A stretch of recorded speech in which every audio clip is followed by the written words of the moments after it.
Hey, thanks for checking out the Modern Musicking Show. Today, Ben's going to show me how to put a saxophone mouthpiece together. We're going to hear about Monica Eunice in the music history moment. I'm going to sit down and talk with Alexa Woloshin about ethnomusicology, and we have a tremendous student showcase.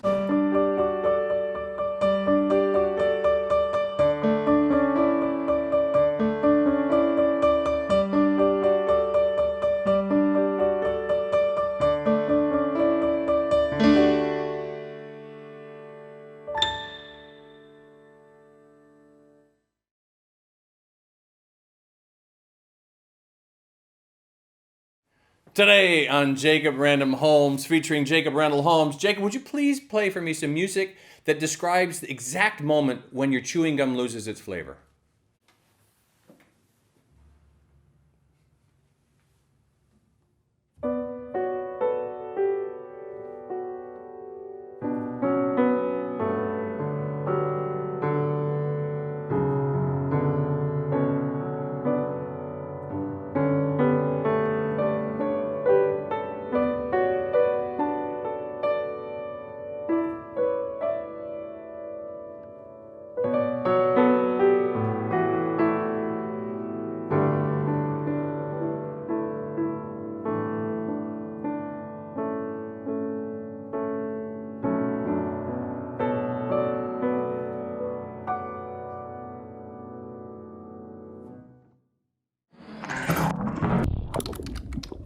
I am Lance LeDuc. We're coming to you from the Carnegie Mellon University School of Music. We're in the Vlahakis recording studio, and it is my great pleasure to interview Alexa Woloshin today.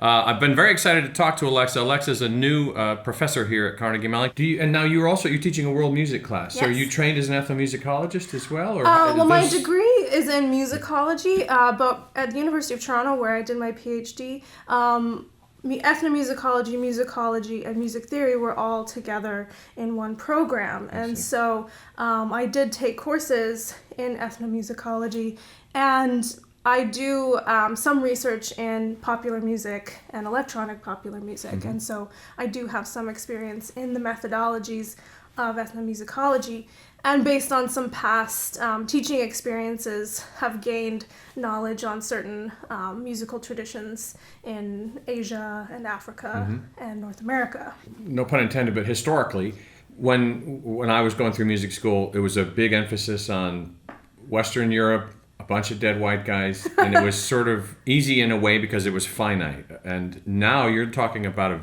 the planet. And what challenges are there to try and cover music from the whole world? Right. Well, it is a challenge, and what I decided was to not have it be, even though we have traveled around the world, to not have it be a whirlwind tour. And to frame our different studies of various musical traditions around sort of bigger questions about music in human culture. Can you give an example of one of those? Sure. Well, this course is organized around 3 questions. Mm-hmm. And the first one was focusing on indigenous music and how modernity and tradition merge as indigenous peoples try to express their identity. So we focused mostly on North America, because that's one of my research areas, is modern takes on powwow music. So blending powwow music with dubstep, or blending powwow music and sort of chamber orchestra arrangements. Mm-hmm. So we were doing that, but also indigenous hip hop, Inuit vocal games. So how are these not just sort of frozen traditions from the past? How are these traditions being used and expressed for indigenous peoples today as they sort of assert a modern identity? I see. That's pretty cool. Yeah, I thought it was exciting. Yeah. How are the students responding to it? Oh, they're having a great time, I think. And the other thing that's been awesome is that there's a lot of, so University of Pittsburgh has a really strong ethnomusicology program, and so I've been able to bring in some guests from there, because I'm not an expert in everything, and I want my students to have access to this knowledge and this expertise. So we've brought in a few special guests. You hit on an interesting, a lot of interesting things, but the one I want to pick up on is that it is overwhelming. There's so much to cover, and how much do you try and encourage them to find a track that's passionate to them, or is that a thing that just sort of happens? Well, in an individual class, there's always some sort of project in which I try and have a lot of openness about what is it that they're interested in, not in just the topic, but the kinds of questions that they're interested in.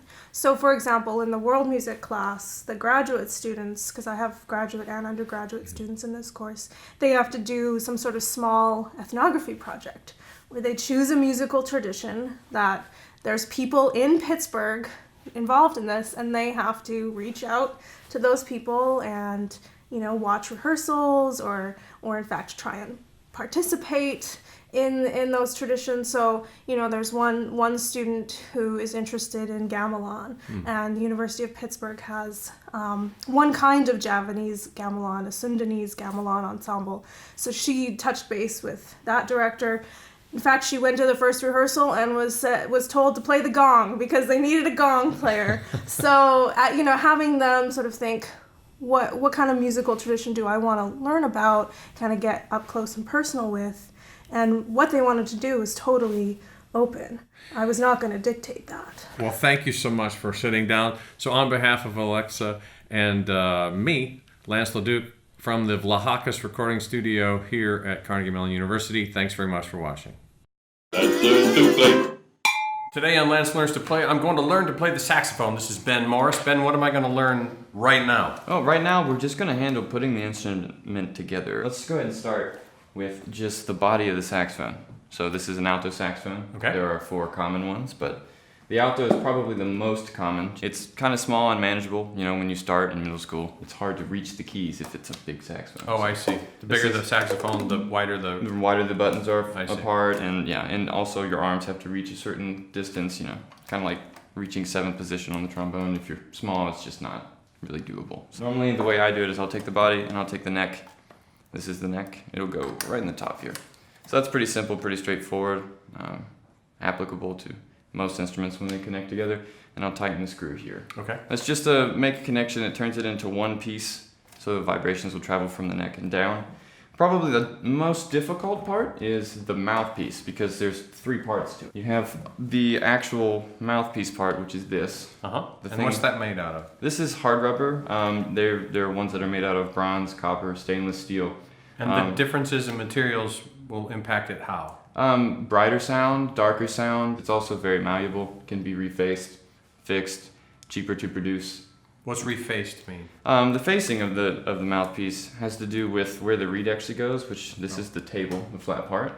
The part that's open here is called the window. These are the rails, and the one at the front is the tip rail. I see. The facing has to do with how long the curvature from where it is flat to where it bends down towards the tip, because there has to be an opening for the reed to vibrate in.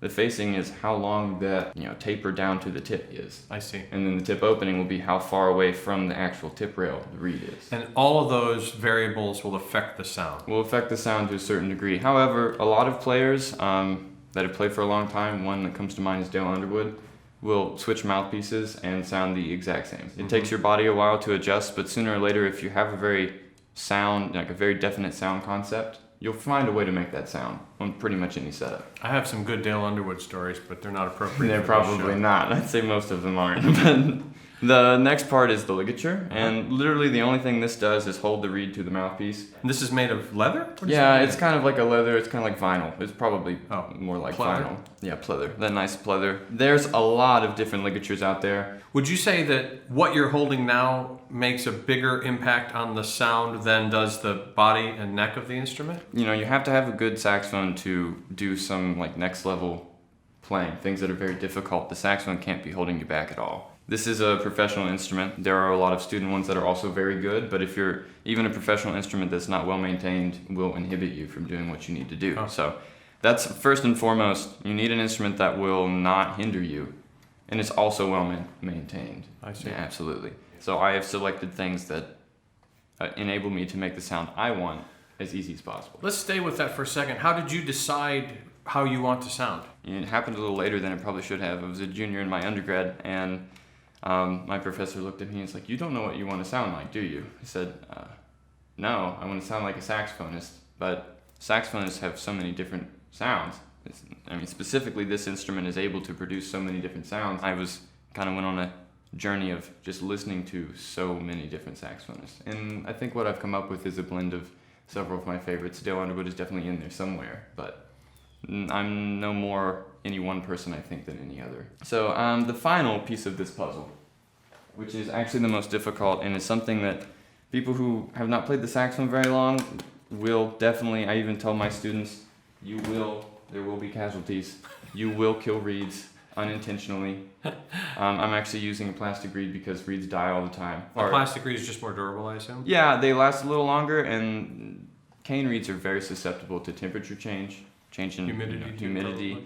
From room to room even, they can be very, very temperamental. And single reeds, which is just one reed as opposed to an oboe or bassoon that is a double reed, have it a lot easier.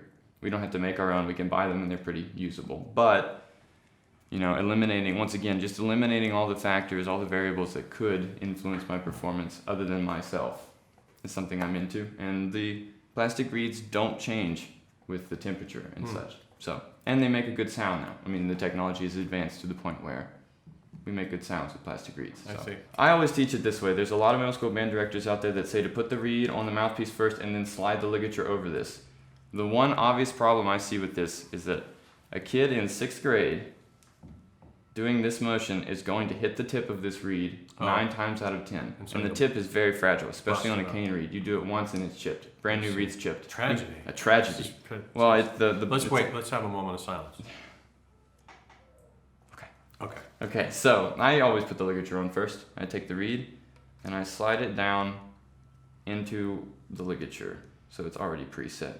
And then I tighten it. And it lines up with the top of the reed. So I'll put my finger behind it, and you can see you don't want it to go up too far, and you don't want it to be down too far. It has to just a sliver on the top. If it's too far up, it probably won't play. It actually functions as making the reed harder. So basically what's vibrating is the reed, and so if it's up farther, then there's more of the hard surface, which dampens the ability to vibrate. And down makes it softer. Softer, okay. Yeah. I mean, even just a millimeter will change the character of the reed a whole bunch. But yeah, this is the most difficult part of assembling the saxophone, is going to be just putting the mouthpiece on. I like to have it on the neck when I do these things because I'm not holding it in my hand. Hard rubber is rubber, so it is kind of flexible, but if you drop it, it will break. So I don't like to have just this one breakable object. I like to have something that I can actually hold. It is attached to, and then I put it together. I see. It's just a preference. Do you adjust the location of the reed based on the kind of repertoire you're going to play, or you just have one place that the reed is going to go? For this specific reed, there's just one place I put it. For cane reeds, from different reed to different reed, yes. Some reeds will play up because they are just generally softer. I mean, it's an organic product, so however it grows in the wild, they harvest it is what you get. The grain is not going to be even all the way across. So that will play a large part in where I put the reed, is its own. Well, that's how you put a saxophone together. And that's it. One saxophone.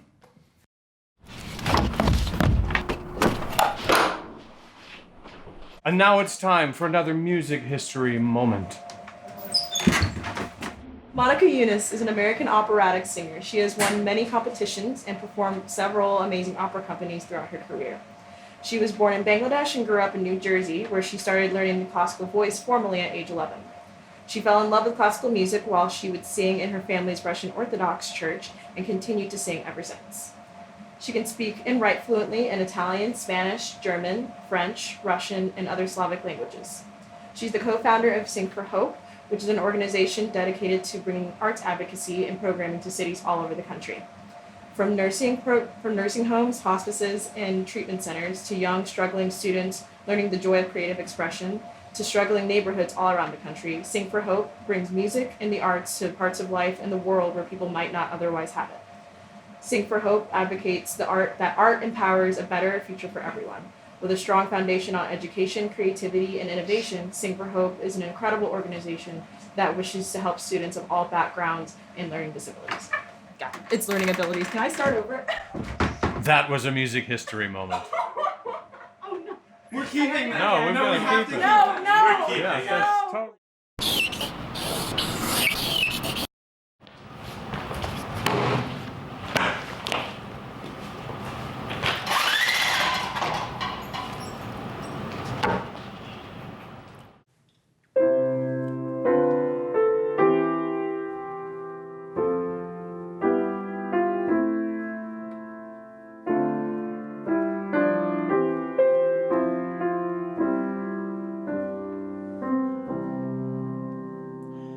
Caro mio ben, credimi almen, senza di te languisce il cor.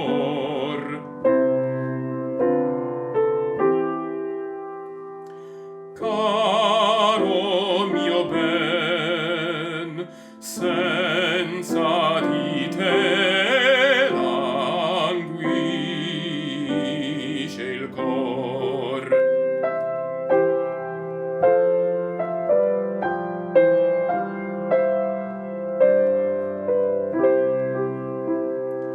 Il tuo fedel sospiro ognor cessa crudel tanto rigor, cessa crudel tanto rigor,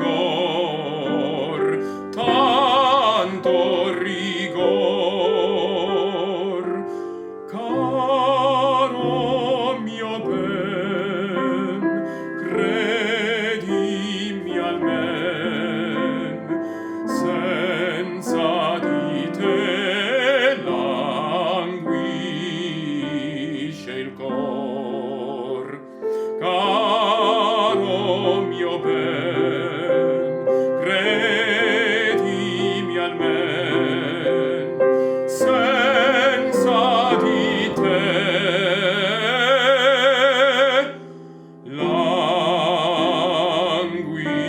languisce il cor.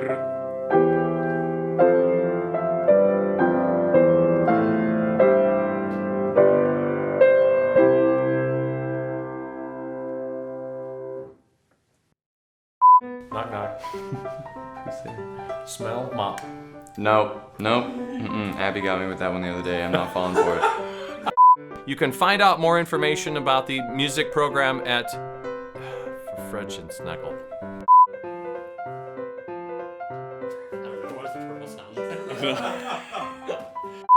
Sing for Hope advocates that art empowers.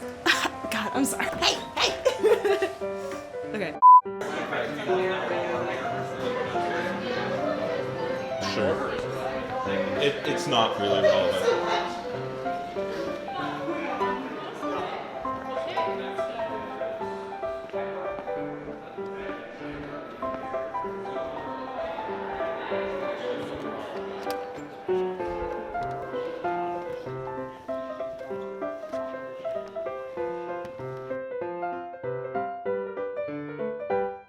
Hey, thanks for watching the show. If you want to reach us with questions or comments, you can figure out all the ways to do that by clicking on any of those links in wherever you're watching this thing. We've had a great time putting these together and hope you find them useful as well. Thanks for watching.